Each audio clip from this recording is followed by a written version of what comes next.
All right, welcome back to the shop. Friday night, and my back's feeling pretty good. My feet are okay, so I'm out here doing something. So a while ago I did a video on this DEWALT saw that I got, this chop saw. Sliding miter, 12-inch. I think it was, when I bought it, I think probably was $600. It's a nice saw, and I didn't think about it at the time.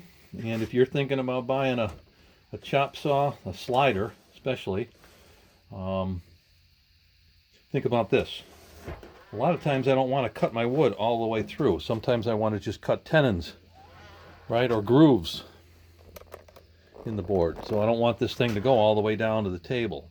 So what you need is a depth stop. And I started looking at this thing and I'm like, this thing doesn't have a depth stop. I didn't even think about that when I forked out that much money. So I look at them all the time now at the big box stores. I look at all these chop saws, even the cheesy ones got depth stops. So a while ago I did a video on a hillbilly to depth stop on this thing, and I did some work this weekend with, or this week with it, cutting some grooves, and I don't like it. I don't like what I did. This was my first prototype. Usually my first one's not so good, and I just start working the bugs out of it. So I'm going to work some bugs out of the one that I got now. So I built this thing. It's just a piece of square, 1-inch tubing, and I lined it up with some existing holes that had this thing. It's even got the flat surface. Let me adjust the camera a little bit. So it's got a flat surface where a depth stop should hit, but there was never any depth stop down there. So that's why I put that 1/4-inch bolt and that chunk of tubing there. Right, this thing, I just made this up. I had to line up. They had existing holes here, so I lined it up with the existing holes. Drilled out these.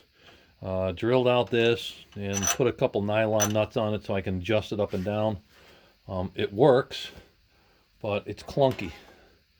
So we're going to work on this tonight. I'm going to rip it all apart and see if I can't redo a couple aspects and put it back together and see where I'm at. So again, normally when I do stuff like this, the first one's clunky. The next one, okay, I got some bugs worked out of it.